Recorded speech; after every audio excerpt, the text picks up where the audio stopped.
Hello friends, তোমরা সবাই কেমন আছো? আশা করি অনেক ভালো আছো। আমি আবারও একটা রেসিপি নিয়ে হাজির হয়েছি এ টু জেড ইউটিউব চ্যানেলে। আজকে যে রেসিপিটি দেখাবো এটা হচ্ছে বেবি ফ্রুট একটি রেসিপি, হেলদি এবং পুষ্টিকর একটি রেসিপি। এই রেসিপিটির ভিতরে আমি কয়েকটি উপকরণ দিয়ে তৈরি করেছি। রেসিপিটি খুবই পুষ্টিকর। তো তার জন্য আমি একটা ডিম নিয়ে নিয়েছি। আপনারাও তো সবাই জানেন ডিমে প্রচুর পরিমাণে ভিটামিন আছে। তো আমি আজকে দেখাবো কিভাবে ডিমের এই রেসিপিটা আমি তৈরি করি। তো চলুন দেখা যাক। তো আমি একটা মুরগির ডিম নিয়ে নিয়েছি। মুরগির ডিমটি আমি ভেঙে ভালোভাবে গুলিয়ে নেব। তো দেখা যাক। তো মুরগির ডিমটি আমি একটা কাঁটা চামচের সাহায্যে ভালোভাবে ফাটিয়ে নেব। 5 মিনিটের মতন ভালোভাবে একদম মিক্স করে ফাটিয়ে নেব। 5 মিনিটের মতন ফাটানোর পরে ঠিক এমন গ্যাজা গ্যাজা টাইপের হয়ে যাবে, অনেকটা ফাটানো হয়ে গেছে। তো আমি তারপরে কিছু উপকরণ মিশিয়ে নেব। তো চলুন দেখা যাক। তার জন্য আমি 1 কাপ মতো নর্মাল টেম্পারেচারের দুধ নিয়েছি, গরুর দুধ নিয়েছি। আপনারা যদি আপনার বেবির বয়স যদি 1 বছরের কম হয়ে থাকে, যদি গরুর দুধটা যদি না দিয়ে থাকেন, তাহলে অবশ্যই এখানে সাধারণ বিশুদ্ধ পানি ব্যবহার করবেন। তো আমার বেবির 1 বছর বয়স হয়ে গেছে।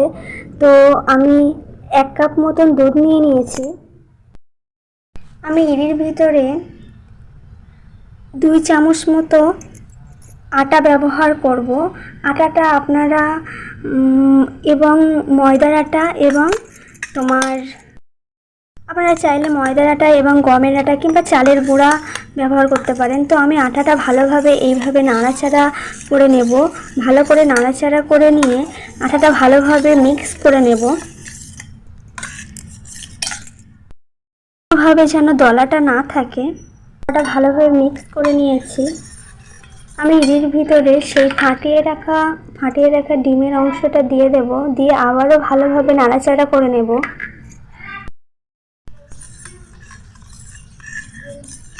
ভালোভাবে নাড়াচাড়া করে নিয়ে চুলাতে আমি আগে থেকে একটা প্যান বসিয়ে দিয়েছি।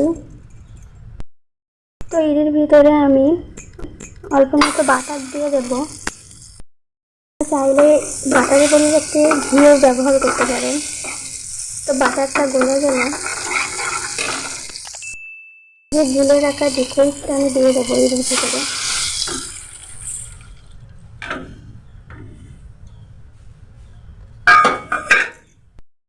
আমি অনবরত নাড়তেই থাকবো, নয়তো ডিমের অংশটা লেগে যাবে। তো আমি অনবরত নাড়তে থাকবো, যেহেতু এতে আটা দেওয়া থাকবে, নিচে হয়তো লেগে যেতে পারে। তো তার জন্য আমি অনবরত নেড়ে নেব। তো 5 মিনিট জাল করে নেওয়ার পরে আবারও আপনাদেরকে দেখাচ্ছি অনেকটা ঘনত্ব হয়ে গেছে। তো আমি এটি 10 মিনিট জাল করে নেব।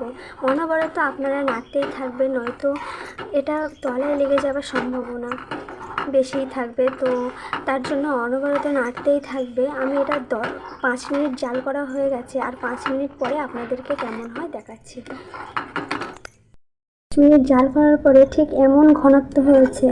আপনারা আপনার বেবি যেমন ঘনত্ব খেতে পছন্দ করে তেমন ঘনত্ব অবশ্যই বানাবেন।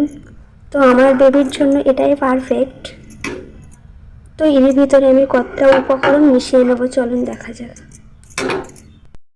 একটা পাত্রে একটা খেজুর আগে থেকে ভিজিয়ে রেখে উপরের খোসাটা ছাড়িয়ে নিয়ে বিচিটা বার করে নিয়েছি। নেওয়ার পরে এটা আমি ভালোভাবে একটা চামচের সাহায্যে একটু ম্যাশ টাইপের করে নেব। তো ম্যাশ করে নেওয়ার পরে এরকম হয়েছে। তো তার ভিতরে আমি যে পুষ্টিকর রেসিপিটা তৈরি করেছি সেটা আমি উড়ির ভিতরে দিয়ে দেবো, দিয়ে মিক্স করে নেব। আপনারা চাইলে ইডির ভিতরে পাকা কলা ব্যবহার করতে পারেন ভালোভাবে মিক্স করে নিয়ে। তো এই ছিল আমার আজকের রেসিপি। অবশ্যই বাচ্চাদের পুষ্টিকর একটা রেসিপি, কম খেলেও বাচ্চারা সুস্বাদু পুষ্টি পায়। এবং আপনারা বুঝতেই পারছেন এতে সমস্ত কিছু ভিটামিন জিনিস দেওয়া আছে। ডিম খেলে বাচ্চাদের অবশ্যই বাচ্চাদের প্রত্যেক দিনে রেসিপিতে একটা করে ডিম দেওয়া মানে খাদ্যের তালিকায় একটা করে ডিম রাখা অবশ্যই উচিত।